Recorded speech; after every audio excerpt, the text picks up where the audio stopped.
Hey guys, welcome back to my channel. तो जैसे कि आपको पता है कि क्लास 10th का रिज़ल्ट आ गया। अब मैं आपको बताती हूँ कि घर घर में क्या चल रहा होगा। ठीक है, जो बच्चे 10th से 11th में जाने वाले हैं उनके माइंड में तो बहुत पजल्ड होगा कि साइंस ले, कॉमर्स ले, आर्ट्स ले, ह्यूमैनिटीज़ ले। तो लगभग घर के बच्चे, जिन बच्चों का 75% या 80% या 70% आया होगा, तो लगभग घर के बच्चे जो हैं उनके पेरेंट्स का दबाव बहुत रहता है कि नहीं बेटा तुमको साइंस लेना है।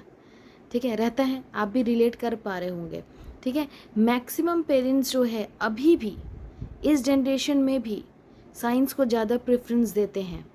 क्यों ऐसा होता है? भले ही साइंस करके वो बीएससी करके बीटेक करे घर में बैठे रहे, ठीक है, लेकिन मेरा बेटा साइंस का है, मेरी बेटी साइंस लेके पढ़ रही है, राइट। मेरी बातों से आप पूरा एग्री करोगे, ठीक है, क्योंकि ये हर घर में होता है, राइट। अब इसमें से कुछ बच्चे ऐसे होते हैं जो घर पे कॉन्फिडेंस में लेते पेरेंट्स को कि नहीं कॉमर्स लेके भी I will get good marks, ठीक है, या फिर आर्ट्स लेके, ह्यूमैनिटीज़ लेके, ठीक है, और ये बहुत सारे सब्जेक्ट्स होते हैं। देखो अभी के टाइम पे ना जो अच्छी अच्छी जगह है, ठीक है, जैसे जो मेन शहर है, ठीक है, अच्छे बड़े शहर सिटी है, ठीक है, स्टेट्स है, ठीक है, तो वो सब जगह में ना कॉमर्स फिर भी एक अच्छे स्टैंड पे रहता है। फॉर एग्जांपल दिल्ली हो गया, कलकत्ता हो गया, इसे ये सब जगह में ना कॉमर्स को प्रेफरेंस बहुत दिया जाता है। ठीक है, लेकिन जो छोटे छोटे जगह है, ठीक है, गांव है, ठीक है, वहाँ पे भी तो 10th से 12th में 11th में बच्चे जाते हैं। ठीक है, तो वैसे पेरेंट्स जो गांव में रहते हैं या मान लो कि सेमी अर्बन या रूरल में रहते हैं, ठीक है, तो वो जो पेरेंट्स हैं उनके बच्चे अगर 50% भी लाएं, ठीक है, तो बोलते हैं नहीं बेटा तुमको तो साइंस लेना पड़ेगा। ठीक है, और बच्चा भी ये सोचता है कि हाँ साइंस लेके पढ़ेंगे। ठीक है, ये होता है। ठीक है, बच्चे के मन में भी ये रहता है कि अगर मैं साइंस लेके पढूं तो मेरा फ्यूचर एकदम ब्राइट हो जाएगा, भले ही साइंस में 50 नंबर आया हो 10th पे, राइट। ये होता है। ठीक है, मैं जिस स्कूल में पढ़ाती थी और मैंने जहाँ भी पढ़ाया है वहाँ पे भी ये सेम केस था।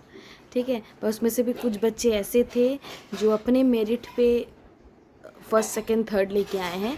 उनके पेरेंट्स का भले दबाव था कि नहीं बेटा तुमको साइंस लेना है, लेकिन वो बच्चे ने कॉन्फिडेंस में लिया और वो अच्छा नंबर लेके आए। ठीक है, ये तो हो गया। ठीक है, अब जो है अब घर में पूरा डिस्कशन चल रहा होगा, ठीक है, कि साइंस ले कॉमर्स ले क्या ले।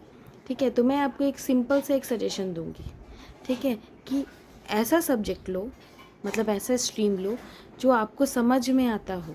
ठीक है, जैसे मान लो 10th में, 9th में, 8th में आपने सब जगह साइंस पढ़ा, फिजिक्स केमिस्ट्री बायो पढ़ा, मैथ्स पढ़ा, ठीक है, तो पढ़ा तो आपको ये समझ में आया होगा ना कि हाँ मेरे दिमाग में घुस रहा है कि नहीं घुस रहा है, समझ में आ रहा है कि नहीं आ रहा है। क्योंकि ना देखो जब आप पूरे जर्नी में रहते हो ना, स्टूडेंट जर्नी में, तो 2 क्लास है बेटा जो बहुत टफ है। एक है क्लास 9, एक है क्लास 11, बहुत टफ है। ठीक है, अगर आप 9th और 11th अच्छे से कर लोगे तो 10th और 12th आपका अच्छा जाएगा। ठीक है, तो जैसे कि आपने 10th कर लिया, अब आपको समझ में आ रहा है कि हाँ चलो साइंस में हमको फिजिक्स समझ में आता है, बायो समझ में नहीं आता है, या मैथ समझ में आता है, ये सब आपको पता चल गया। ठीक है, आर्ट्स वाले बच्चे क्या सोचते होंगे कि हाँ जिसको हिस्ट्री में इंटरेस्ट है, पॉलिटी में इंटरेस्ट है, हमने हाँ बड़ा इंटरेस्ट आ रहा है, ठीक है, हमने रिवॉल्ट पढ़ लिया याद हो गया, ठीक है, मुग़ल एम्पायर पढ़ लिया याद हो गया, ठीक है, या फिर पार्लियामेंट के बारे में पढ़ लिया याद हो गया, या एयर वाटर के बारे में पढ़ लिया, पूरा लेयर्स याद हो गया, सब याद हो गया। किसी किसी बच्चे को उसमें ज़्यादा इंटरेस्ट रहता है। ठीक है, तो वो बच्चे आर्ट्स में जा सकते हैं। ठीक है, ऐसा नहीं कि यूपीएससी करने वाले अधिकतर बच्चे आर्ट्स के रहते हैं।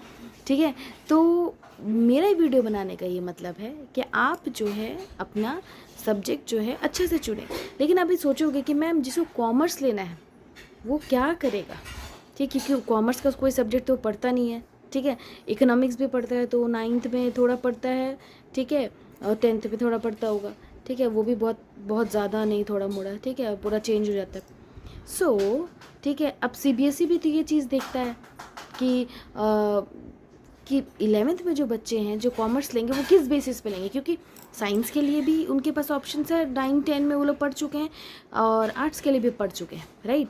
तो अब जो है सीबीएसई ने, मैंने ये वीडियो स्पेशली इसलिए बनाया है कि सीबीएसई ने, ठीक है, एक जैसे क्लास 9th का लगभग बुक जो है उस पर कुछ ना कुछ मॉडिफाई किया है, पर एक बुक ऐसा है जिसको ना लगभग लगभग पूरा चेंज कर दिया, वो है एसएस, जैसे सोशल साइंस का बुक है। ठीक है। अब जो वो बुक है सोशल साइंस का बुक है, ठीक है, या फिर आपके में होगा सोशल स्टडीज़ का जो बुक है, ठीक है। अब जो सोशल स्टडीज़ का बुक है उस बुक में, ठीक है, हिस्ट्री, सिविक्स, ज्योग्राफी, इकोनॉमिक्स, ठीक है, ये सब जो है ये सारा सब कुछ है, मिक्सअप रहता है, राइट। अब ये सब में बेटा एक बहुत इम्पोर्टेंट चीज़ जो है वो इस बार इंक्लूड हुआ है, वो है एंटरप्रेन्योरशिप, ठीक है। मतलब बच्चों को ये बताया जाएगा कि एंटरप्रेन्योर क्या होता है, ठीक है। और अभी देखो आपको यहाँ ऊपर में दिख रहा होगा, ये मैं आपको लिंक भी डाल दूँगी कि 9th में क्या ऐसा हुआ है, ठीक है। देखो एंटरप्रेन्योरशिप तो डाला है जो आपको अभी दिखा होगा, साथ ही साथ बहुत इंपॉर्टेंट चीज़ जो कि क्लास 11th में पढ़ाया जाता है, डिमांड सप्लाई, ये सारी चीज़ें भी 9th में इंट्रोड्यूस हुआ है सोशल स्टडीज़ में। तो सोचो कितना अच्छा इनिशिएटिव है कॉमर्स वालों के लिए कि जहाँ पे बच्चों को ये बता दिया जाता है कि 11th में आपको क्या क्या पढ़ना हो सकता है। साथ ही साथ स्टार्टअप्स का मतलब क्या है, जो छोटी छोटी कंपनीज जो है अपना जो खुद का कंपनी स्टार्ट करती है उसके बारे में, फाइनेंसिस के बारे में, स्टॉक के बारे में, ये सारा चीज़ 9th में इंट्रोड्यूस हुआ है, ठीक है। तो ये बहुत बड़ा न्यूज़ है। मैं अभी आपको पीडीएफ में दिखाती हूँ कि क्या क्या क्या चीज़ें, नई नई चीज़ें इंक्लूड हुई। Just a minute. जैसे आपको ये यहाँ पे दिख रहा होगा, ये क्लास 9th का ये है, ठीक है, पार्ट है। अब देखो ये तो नॉर्मल है ये पूरा, ठीक है। अब देखो यहाँ पे एक आपको दिख रहा होगा सी, ये देखो, वेरी वेरी वेरी इंपॉर्टेंट, ये क्लास 11th में आपको पढ़ना है। 11th के कॉमर्स में आपको इकोनॉमिक्स में पढ़ना है। क्या है, चैप्टर का नाम है बिल्डिंग ब्लॉक्स इन इकोनॉमिक्स। देखो बेटा पहले भी इकोनॉमिक्स था, उसमें पढ़ाया जाता था, ठीक है। लेकिन यहाँ देखो क्या क्या, देखो स्कार्सिटी के बारे में 9th पहले से पढ़ाया जाता था, लेकिन अपॉर्चुनिटी कॉस्ट हो गया, ठीक है। फिर देखो यहाँ पे देखो how to produce, what to produce, whom to produce, ये सब था पहले भी, लेकिन इतने अच्छे से नहीं बताया गया था, ठीक है। साथ ही साथ ये पूरा एक न्यू इंट्रोड्यूस हुआ है, law of demand and supply, real world aviation, ठीक है। उसके बाद देखो पब्लिक गुड्स वगैरह, इसमें डिमांड, ये equilibrium price, quantity way, demand and supply intersects, ये सब आपको 11th में पढ़ना है। तो आप सोचो कि अगर आप 9th में थोड़ा इसका इंट्रो ले लोगे तो 11th में आपको कितना ज़्यादा अच्छा लगेगा, मज़ा आएगा, आपको समझ में आएगा कि 11th में क्या क्या पढ़ना है, ठीक है।